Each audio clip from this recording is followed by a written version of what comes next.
The CBS Radio Mystery Theater presents...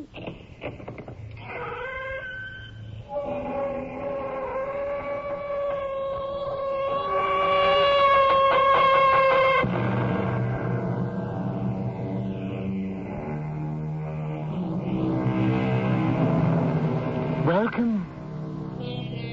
Come in. I'm Tammy Grimes. They say diamonds are a girl's best friend. Of course, when they say it, they refer to what diamonds represent. Wealth, power, luxury. However, there can be a time when a diamond, a hard and glittering diamond, can acquire a personality, and yes, even life of its own. Of course, where you have life, you may also find death. Are there any more chops? Yep. Well, have them. Nope. It's time we had a talk. You can't hide behind that wall of food any longer. What are you talking about? You can't fortify yourself behind a hill of flesh anymore. You've got to face the world. And do what? I don't know. Rob, kill, swindle, whatever's necessary to get on in this life.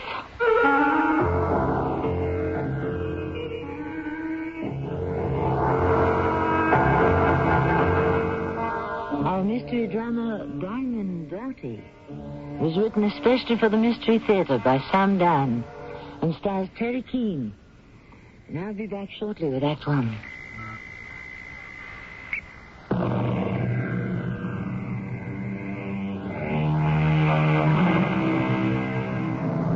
What did a certain Mr. Lewis say? Those long, dull, monotonous years of middle-aged prosperity or middle-aged adversity are excellent campaigning weather for the devil. Yes, the devil's always lurking about, isn't he? Ever on the alert for an opportunity. Doesn't he ever take any time off? Well, the year is about 1880. We are in a small western frontier town, in the lobby, such as it is, of the Yesteryear Hotel. The Yesteryear is an extremely accommodating establishment which caters to a great many needs. You can get a room, you can get a drink, a meal, a game of chance, and even the companionship of a sympathetic lady. It is late of a Saturday afternoon, and the place is going, as they say, at full blast. Suddenly, someone notices a woman standing in the door. Hey, who's a pretty girl? Oh, you're a nice-looking girl. There is quiet. She is indeed a different sort of woman. She is perhaps in her late 20s, with large and luminous blue eyes. Spun golden hair seems to form a halo about her beautiful, delicate face. But she seems to be troubled and tired, frail, travel-stained, and vulnerable. Ma'am, are you all right? I'm sorry. Here, now, you let me have that bag. No, but nobody will take this bag from me. Do you hear? Nobody. Now, ma'am, you be careful with that pistol. Now, let's everybody be careful. You don't look so good, ma'am. Now, a drink of water, huh? Water. Please, yes. Jerry, get her a glass of water. This gun is so heavy. Somebody catch her. She's fainting. No, easy now. Set her down on this chair right here. Now, one of you girls, you run upstairs and get some smelling salts or something. You just set it on down right there beside her. I can't get it loose. She's clutching it for dear life. Why did we come here, Bobby? Why? I don't want to be rich. I just want to be happy, and I want to be in love. She's out of her mind. Who's got that water? Bobby? Where'd you go, Bobby? Here, now, you just drink this, ma'am. Now. What? Drink the water. Now, easy, ma'am, easy. Oh. No, don't take it away. Oh, it's been so long. And yeah, that's why you have to go slow now. Now, that's plenty. Oh, please, more. No, that's all for now. Now, you can't drink it all at once. What place is this? You're safe and sound in the Yesteryear Hotel, Drywell, Arizona. My bag. Where's my bag? You're still holding on to it. My gun. Now, so somebody pick up that Colt 44. Smells like it's been fired recent. Oh. Hey, you got 6 empty shells in there. What happened? My horse, I think I left him outside. My horse. Tommy, go on out and bring him around to the stable. Oh, thank you. You're all so kind. You're so generous. Well, ma'am, you're in God's country now. You ain't back east any longer. How did you know I was from the east? Well, ma'am, I guess the same way you could tell I'm from the west. Just as soon as I open my mouth. Oh, my name's Joe Selleck, and I own this hotel. I'm Harriet Truesdale. Miss or Mrs.? Mrs. I'm a widow. Well, I am genuinely sorry to hear that. My husband was killed 3 days ago. Where? How? I just can't talk about it, not yet. I have to get some rest, some sleep. Do you have a room? Oh, we surely do. Ed, give Mrs. Truesdale number 7 ahead of the stairs. Thank you. Well, now, I'll have to apologize in advance for the noise, Miss Truesdale. You know, this gets to be kind of noisy place on a Saturday night. Oh, that's all right. I haven't slept in 3 days and 3 nights. I'll sleep. Mary Lou, you want to escort Miss Truesdale here upstairs and help her out, huh? You all come with me, honey. Oh, wait. I have to do something first. I have to do something. Bobby told me to do something. What did Bobby tell me? The diamonds. The diamonds? Which diamonds, ma'am? No, Bobby put them in just before he died, Bobby put them in... Oh, in here. You mean that sack's got diamonds in it? Safeguard those diamonds, he said. So, a safe. Yes, I must put them in a safe so that Carling and Olson can't steal them. Carling and Olson? You mean Bud Carling and Squant Olson? Why, there's a reward out for them. Do you know where they are? Yes. Well, come on, let's get the sheriff and form a posse. Where are they? They're dead. Huh? Dead? Near the mine. Which mine? Well, how do you know they're dead? How do I know? Yes, ma'am. How do you know? I killed them. You killed Bud Carlin and Squant Olson? With the Colt 44, with Bobby's gun. I killed them both. How? No, I can't talk about it. Not now. Please. I'm so tired. And I'm so frightened. Mary Lou, help her upstairs. You all come with me, honey. No, not until I keep my promise to Bobby. He said, safeguard the diamonds. Your diamonds are safe, Miss Truesdale. No, they're after me. Who's after you? Bud Carling and Squid Olson. But didn't you just say you killed them? Did I? The gun. Wait, Bobby's gun. Yes. It's empty. It's empty. Well, ma'am, I told you it was empty. I must have emptied it. Yes, now I remember. I surprised them. I pointed this gun at them, and I kept pulling the trigger and pulling the trigger till it just clicked empty. I killed them. I confess I killed them. Oh, will I hang? Well, ma'am, the governor of the territory will give you a reward. You see, we had pitched our tent right near the mine on the claim, and he had gone out. Bobby had gone out to dig, and he had left the gun inside the tent with me. Could I have some water? My head is starting to ache. Sure now, but not too much. Oh, thank you. Now, they'd followed us, Olson and Carling, and they just shot him down. Yes? They were searching through his pockets, so, you see, they didn't see me. I came crawling out of the tent, and I just started to shoot. I didn't stop shooting until the gun was... Now, don't you worry, ma'am. Everything's going to be all right. Now, you just let one of the girls help you get upstairs. Mary Lou? You all come with me, honey. Now, you get some rest, and you're just going to feel No, fine. first, I must safeguard the diamonds. But like I told you, Miss Truesdale, them diamonds are absolutely safe. Now, nobody's going to steal them. But how do I know? You're asking me to trust you, aren't you? Well, I guess I am. Well, 3 days ago, I would have trusted you. 3 days ago, I would have trusted anybody, everybody. But now, all I trust is this. Bobby's Colt 44. And I can't even trust it till I... Will somebody please lend me 6 cartridges? Now, ma'am, there is no need. There is every need. I learned about this world. I learned a lesson I'll never forget because it was written in blood.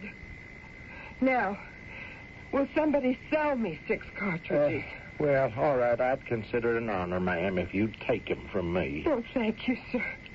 You are a gentleman. You see, these are my friends, my true friends. All right. Now I'm ready for anything. For anybody. Sir, do you have a safe in this hotel? Safe? Well, no, but I got a drawer in my desk that I can lock. A drawer? Well, yeah, you can hold on to the key. No, but I need a safe, a big iron safe. Is there a bank? Yes, ma'am. The farmer, cattlemen's, and miners. All right, I'll go there right now. Well, you can't. Why not? Well, it's closed. Closed? Well, it's Saturday night, and he'll be closed until Monday morning. But he can't be closed. Well, them are the hours for regular business, ma'am. This isn't regular business. Who's the banker? John Manning. All right, call him on the telephone. The what? The telephone. You've heard of the telephone? Well, no, ma'am, I can't say as I have. Do you really mean there's no one here that's ever heard of the telephone? What is a telephone, ma'am? It was invented a few years ago by a man named Bell, and you can talk over wires. I don't believe it. It works. Well, now, maybe it does, and maybe it don't, but, well, we ain't got none of them out here yet. I must see this Mr. Manning. Where does he live? You mean you want to go over there now? I don't have a moment to lose. But you can't do it. Why not? Well, because right now he's sitting down to his supper. And I tell you, ma'am, you don't disturb Big John Manning in the midst of a meal. I mean, you just don't. I will wait till he's finished. Miss Truesdale, Big John sits down to his supper at 6 o'clock, and he don't get up until midnight. Then I'll talk to him at midnight. But he won't talk to you. Why not? Because 1 second past midnight, it'll be Sunday, and Big John will not talk about business on the Sabbath. Where does he live?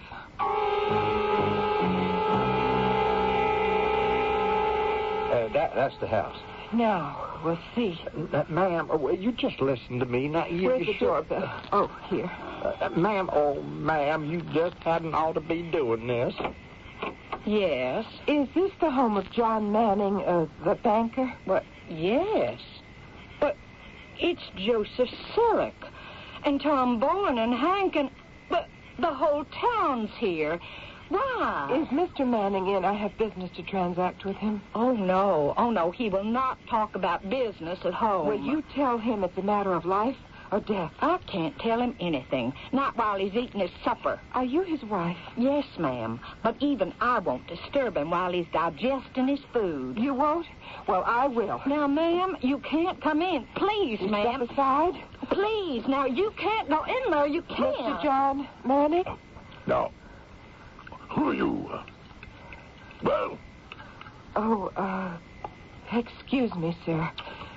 But I have never seen anyone eat like that. Now, madam, who are you? All that food piled on the table.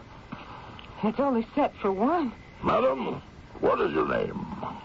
My name is Mrs. Harriet Truesdale. And what is the meaning of this unseemly interruption? I'm here on a matter of business. Call at my office Monday morning, promptly at 9 a.m. But, sir... Good evening to Please, you. sir, forgive me for interrupting I you. can never forgive you. Now, have the goodness to leave. No, not till you hear me out. I have in this bag 100 diamonds. Now, each is worth at least $1,000. I own a mine on which can be found hundreds and for all I know, thousands like them. I require the services of a banker. Not on Monday morning, but at this very moment. Now tell me, sir, are you that banker? My dear Mrs. Truesdale, I am completely at your service.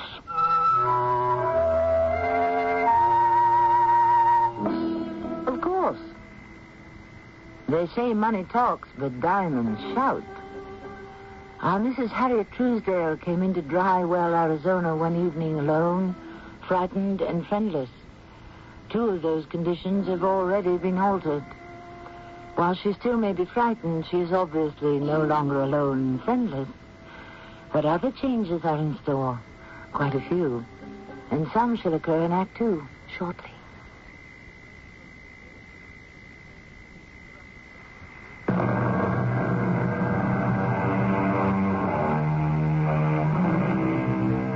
We like to think of the Wild West as a particularly American experience.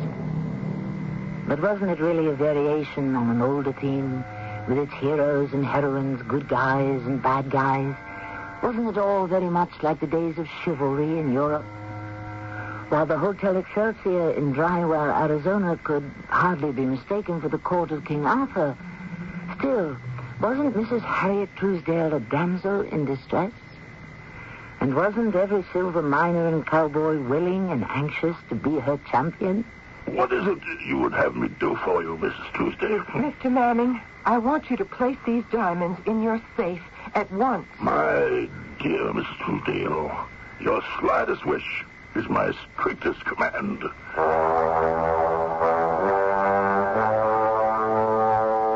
This safe, made of the finest stainless steel, Miss Truesdale, was especially constructed for our needs by the largest company in the world. Well, just put the diamonds inside, please. It comes all the way from Denver. Take them from me. I shall give you a receipt.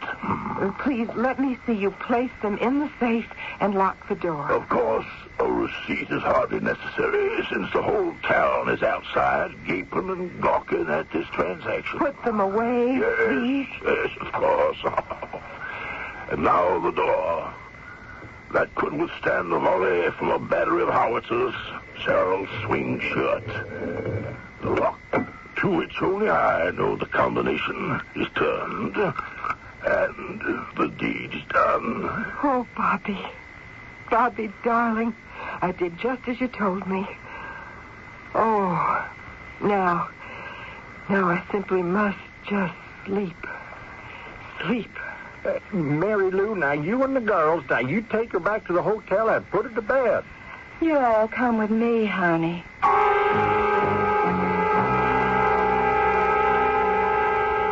Well, good morning, honey. Oh, is it morning already? Yes, but not the morning you think it is. It's the following morning. I swear, honey, you were that done in, you slept twice around the clock. Oh, no. Yes, and now you're thinking today's Sunday. And it isn't? No, ma'am. It's Monday. Oh, my goodness. I have to get up. Why? Oh, first have some breakfast. See, I brought you some coffee and bacon and wheat cakes. Goodness, I am starved. You know, you're quite a little lady, Miss Truesdale, you know. Well, why? What did I do? Well, the way you went and faced everyone down. And those are all tough hombres. I mean, especially that fat John Manning. Mary Lou, shall I tell you a secret? I was petrified. I never spoke like that to anybody. And it's just that, I don't know, I guess I was out of my head. Oh, yeah. Oh, you had a bad time. Well, I really don't want to think about it. Just poor Bobby. Oh, now. So why did we have to come out here? You know, we'll make millions, he said. I suppose now we will, from that mine. But you see, he won't ever spend a penny of it. Well, I guess them things just can't be helped. Why didn't we stay home in Philadelphia? I could have taught music. Why did he feel driven to... Oh, well, there's no use of that now. How am I ever going to manage alone? You know something, Miss Truesdale? You're managing pretty good as it is. What have I done? Well, just to begin, you gunned down them 2 desperados. I was out of my head. And then, of course, for me, the real brilliant thing you done was the way you went about getting them diamonds into Fat John Manning's safe. What did I do that was so... Oh, look. Had you gone to see old John all alone without no one knowing and giving him that sack of diamonds, well... Well, what?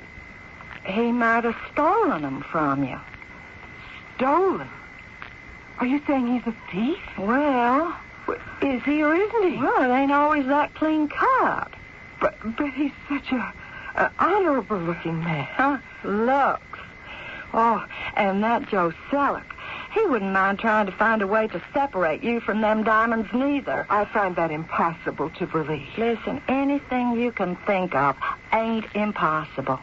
But the way you worked it, you done the entire transaction in front of the whole town. Everybody's seen them diamonds. Everybody knows where they are and how they got there. So, you're safe. Good morning, Mrs. Truedale. Come about the safekeeping of your diamonds? I'm sure they're secure enough, Mr. Manning. May I inquire as to your plans? Is there a telegraph office nearby? Yes, 20 miles south. The railroad station at Sadler's Gulch. Well, I would like to send a wire. The stagecoach leaves at noon every day, and I'm sure the driver would accommodate you. Would you be good enough to handle it for me? Why, it would be my pleasure. Thank you. I wish to send a wire to a Mr. Edmund Napier. That's Napier. Yes. At 21 Delaware Street in San Francisco. Please come to Dry Well, Arizona, to appraise diamond samples as per agreement with my husband. All right, I have that.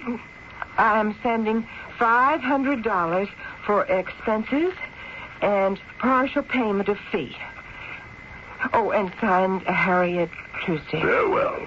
This should be wired from Sadler's Gulch this very afternoon. Thank you, Mr. Manning. Now, who is this Mr. Napier? Oh, Professor Napier is a leading authority on diamonds and precious stones. Oh. He emigrated here from South Africa. South Africa? Oh, my goodness, I understand that has become a virtual El Dorado for diamonds. Oh, yes. He was quite famous back there. That's how Bobby heard of him. And your husband knew him? Well, poor Bobby, he was a geologist. He heard of the fantastic diamond discoveries in South Africa, and he said to me, "Why, Harriet, it's the same kind of desert terrain we have in the American Southwest. Why, aren't there diamonds all over Arizona and New Mexico and California?" So he started a correspondence with Professor Napier, and they became friends.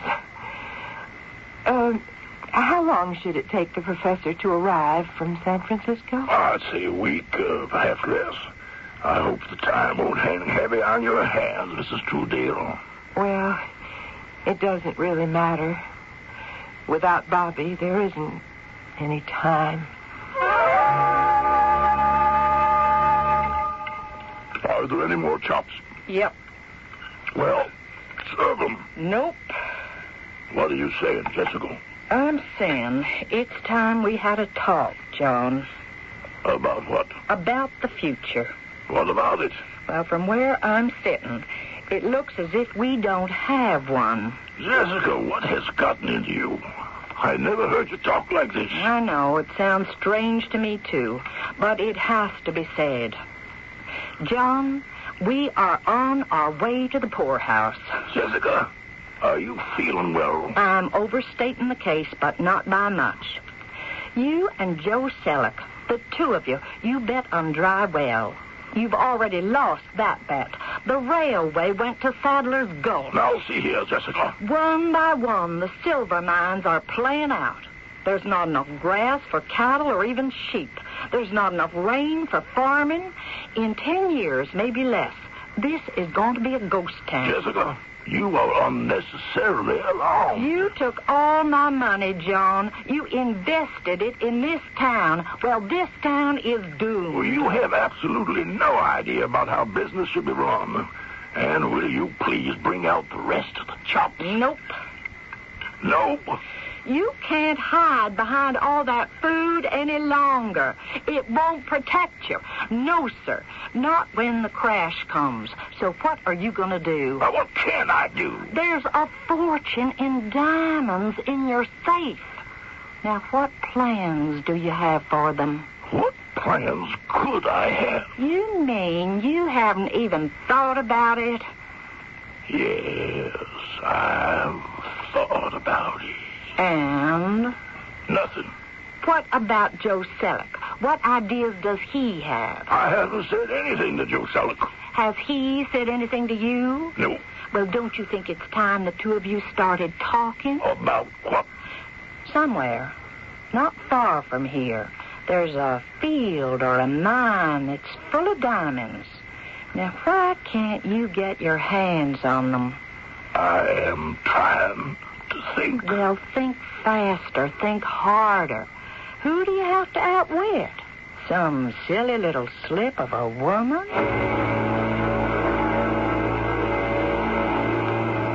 John Manning, are you suggesting that we attempt to steal this poor widow woman's property? I'm not suggesting we attempt. I'm suggesting we succeed, Joe. You know, I always suspected you were a thief in your heart, John. I may well have been. It's just that till now, honesty was the most useful fallacy.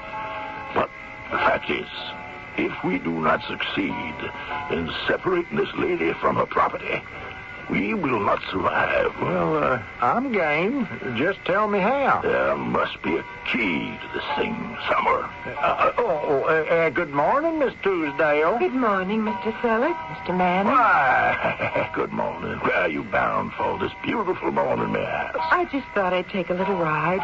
Before you do, may I inquire, what are your plans for the mine? I hope to sell it. You mean you don't choose to operate the place yourself? Oh, what do I know about mines or diamonds? And besides, my heart wouldn't be in it. Well, now, if you plan to sell, perhaps we could form a syndicate locally. Oh, that would be fine. Now, what do you suppose might be a fair price for the property? Well, that's why I'm waiting for Mr. Edmund Napier. He can judge the grade of the diamonds and determine the value of the fields, you see. At least that was what Bobby thought. Yes. Sounds like an eminently sensible idea. I'll see you gentlemen later on. Of course. Good morning, Mrs. Truesdale. Good morning.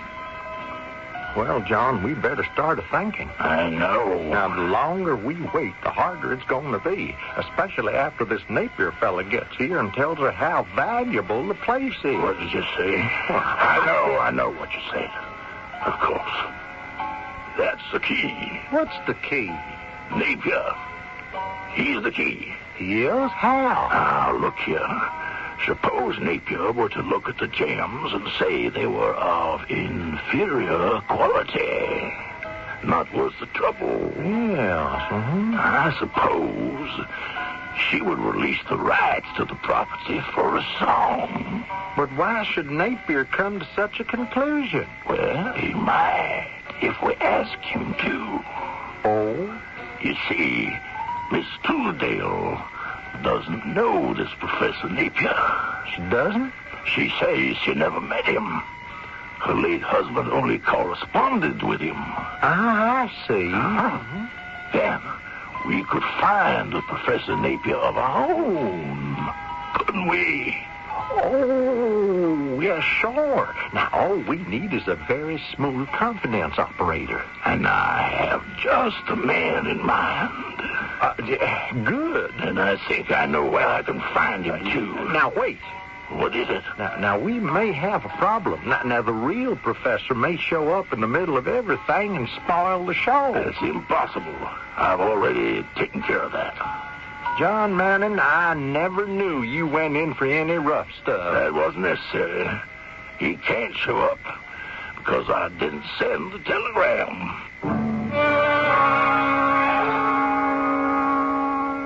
Is that what he did? Or didn't do? What is that passage from the book? A certain man went from Jerusalem to Jericho and fell among thieves. Look at our own Mrs. Harriet Truesdale. She has certainly fallen into what can only be described as a nest of vipers. And the worst kind at that. Because these vipers are the highly respectable kind. Well, we shall see who gets bitten in Act 3 shortly.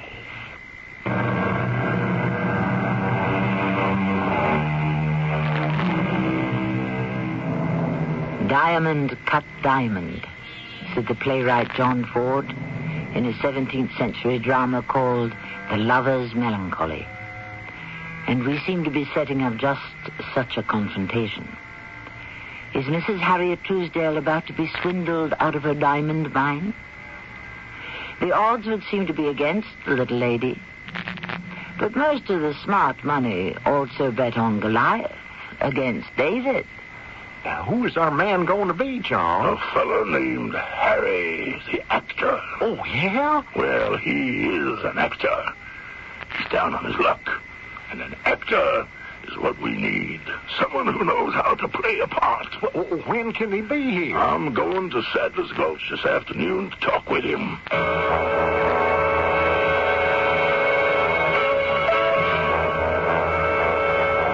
Well, Harry? Call me Professor Napier. I must begin to live the part. Napier, a professor from South Africa. A geologist. An expert in diamonds. Oh, yes, I have studied up on the field. Good. Now, what do you want me to tell her about the diamonds? I want you to say they're worthless. Well, that's a problem. Our husband was a geologist. He convinced her that they were valuable stones. Perhaps. But you are Professor Napier, world-famous expert. But she still owns them. And if they're worthless, why do you want them? Why do you want the title to her claim? All you have to do is convince her that the diamonds are worthless. And I will do the rest. You're the producer and director of this little drama. How soon can you be ready? Just give me another day to read up on diamonds and become an expert.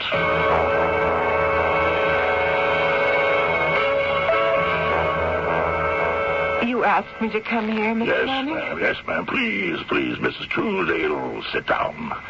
Now, first, I want you to verify that your property is still here, still intact. Please examine the sack and count the stones.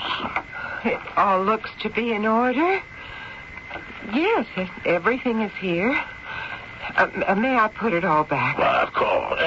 Mrs. Truesdale, Mary Lou said you'd be here. This telegram arrived for you. Oh, for me? Yeah, the stagecoach driver brought it from Sadler's Gulch. Oh, dear Mrs. Truesdale, I shall arrive in Drywell on Tuesday the 18th. That's tomorrow. That's wonderful. Signed, Edmund Napier, the fabulous Edmund Napier. At last, I'm going to meet him.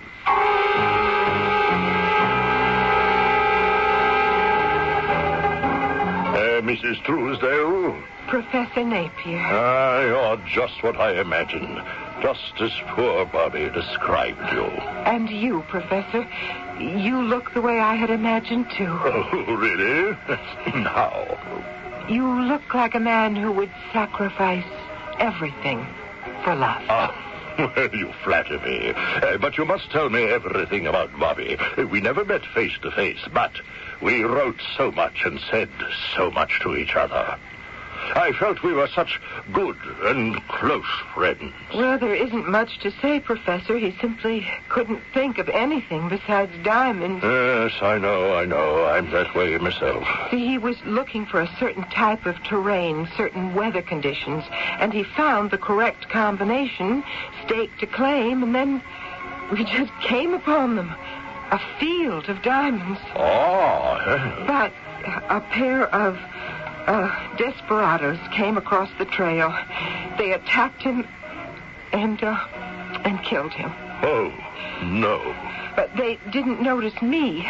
But I had Bobby's gun. And, I really can't talk about it anymore. Well, I'm sure you've been asked this question before, but what are your plans? I want to go back east. I shall sell the mine. I will accept your word for the value. I wish I could just walk away and forget about it, but it's all I have in the world. I understand. When shall you start your appraisal? My dear, there is no time like the present. Well, Professor Napier? Well, Mr. Manning? What is it, Professor? What do you have to say? My dear, do you have all the letters I wrote to Bobby? No, not all. Well, then, perhaps you may not be aware that I kept writing over and over again that I simply could not believe diamonds could be found on the North American continent. Oh, but Bobby insisted. Well, in North America, you do not have the same calcareous deposits. You do not have the identical clay masses necessary for the formation of... But Bobby said... Yes, Bobby. You couldn't talk him out of it. Now, look here. These are diamonds. It's true that they could shine more brilliantly, but that's all a matter of just cutting the facets. You know that. But these aren't diamonds. Well, what are they then? Well, my dear, they're almost diamonds. Almost? Perhaps that is why poor Bobby was fooled. Almost diamonds? All of these are what is known as bought. What? Yes, bought. Impure crystals. They cannot be used for jewelry. They, unfortunately, have no value. No, they are diamonds. They are diamonds. Please say they're diamonds. Yes, I would give anything to be able to say that they were, Mrs. Truesdale. And Bobby, poor Bobby, he died for nothing. For nothing. Mrs. Truesdale, where are you going? Harry the actor. You've never done a better job in your life, I wager. Where did you learn all about diamonds? I don't know the first thing about diamonds, Mr. Manning. I just read some of the patter. Remarkable. Well, what happens now? Now, I will have to do a little acting myself. We don't have to give her anything. By Joe, of course we do. Otherwise, she'll walk away with the stones and the deed to the field. But if they're supposed to be phony, why should we want to buy them? Won't she smell a rat? Not this rat. She's going to be very well perfumed. She's coming in now. Now, you take your cues from me. Good evening, Miss Truesdale. Good evening. Please sit down, Miss Truesdale. Thank you. I had a most terrible shock. Yes, I can imagine. I suppose I always knew deep down that there couldn't be any diamonds. Now, Miss Truesdale, don't say that. I thought I was a wealthy woman. I had all those diamonds. But I have nothing. How am I going to pay my bill? Oh, now you just forget about it. No, I'm sorry. I can't. I'm back in the real world now. You say you have nothing, Miss Truesdale? Nothing but the clothes on my back. Oh, no. You have more. Do I? Yes. You have the sack of diamonds that are even now reposing in my safe. You also own the fields in which they were found. Worthless crystals in barren deserts. Now, you never know. They have no value to anyone. It might be to me and to Mr. Selleck here. Oh, yeah. Now, perhaps we might buy them from you. No, thank you. Well, why not? It's a business proposition. It isn't business. It's charity, and you know it. Mrs. Truesdale, you let me put all my cards on the table. I'm not sure I believe this Napier fella. Why not? Well, your husband was also a geologist. He was convinced the place contained diamonds. But Napier examined these. They weren't real. That was his opinion. Bobby thought differently. Yes, poor Bobby. And I have to choose between an American Bobby Truesdale and this foreigner, Edmund Napier.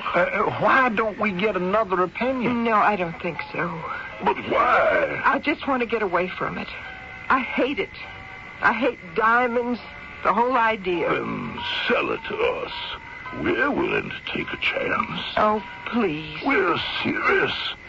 Here, we'll give you 5,000. 5,000? Make it 10. $10,000? And go back home where you belong. Back east. Yeah, and teach music. You'll meet another fine young man. Please. I think I'm going to cry. Why are you so good to me? Hello there, Mary Lou. Oh, Sheriff. Is Joe Selleck around? No, he went off into the desert somewheres inspecting a claim. We got to get together a posse. Bud Carlin and Squint Olson are at it again. Oh, no, you're making a mistake. Bud and Squint are dead. They were killed, a week and a half ago. Oh, yeah? Then how could they have held up the stagecoach last night? Well, that can't be, Sheriff. Is John Manning about? I got bad news for him, too. John's off with Joe Selleck. Well, it was his cash that Bud and Squint robbed off the coach. John's in the desert with Joe Selleck. They're partners in a claim. But if Bud Carling and Squint Olson are alive, well, then... Hey, Lou, what you mumbling about? Well, then they didn't kill her husband, which means she told us all a lie. And if that's true, well, then maybe that whole story about the diamonds. What diamonds? Well, see, this young lady, she came in here about 2-3 weeks ago and says her husband was bushwhacked by Carling and Olson, and she shot them both. What lady? Well, she told us all this story about a diamond mine. Diamonds? Uh-huh. A blonde lady? That's right. A very pretty lady? Oh, beautiful lady. Why, that is Diamond Dottie. Who? She's been working that swindle all throughout the Southwest. She has? Sure, she gets herself a bag full of phony diamonds, and she spends this yarn about a diamond mine. She does? Why, in the past 2 years, she must have made herself $100,000 easy.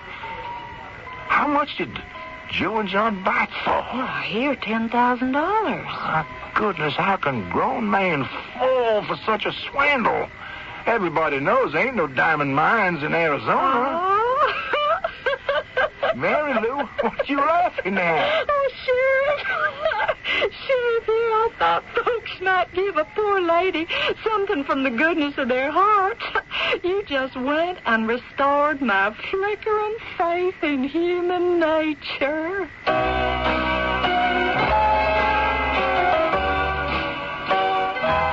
A rather extreme and cynical view.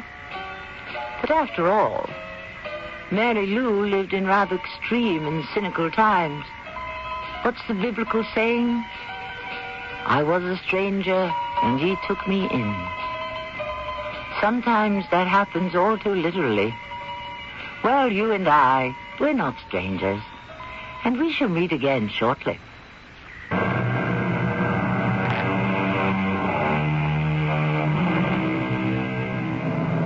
All that glitters isn't gold, and everything that sparkles doesn't always turn out to be a diamond either.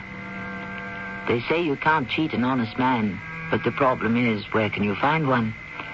Diogenes prowled the streets of Athens incessantly with a lamp, vainly trying to encounter him. The truth of the matter, if there is a little bit of good, even in the worst of us, then there has to be just a tiny bit of bad, even in the best of us. Our cast included Terry Keane, Carol Teitel, Earl Hammond, and Bernard Grant. The entire production was under the direction of Himan Brown. And now a preview of our next tale. Pin him down. But his type is like mercury, quicksilver. He kept smiling and nodding his head. Suddenly I realized he wasn't listening to me. So I started listening to myself. Do you know what I sounded like? A bitter, frustrated, middle-aged woman. I ran out of there at 2 o'clock in the morning. I got in my car and started to drive. I had to get away quickly. Do you know why? You wanted to kill him. I saw myself killing him. I saw him lying dead at my feet. Then when I was walking down Decatur and reached Howell, I turned my head to the right, and there he was, lying dead on the pavement, just as if I had wished him there. And that's what happened. It was just as you had diagnosed. Radio Mystery Theater was sponsored in part by White Westinghouse Appliance Company.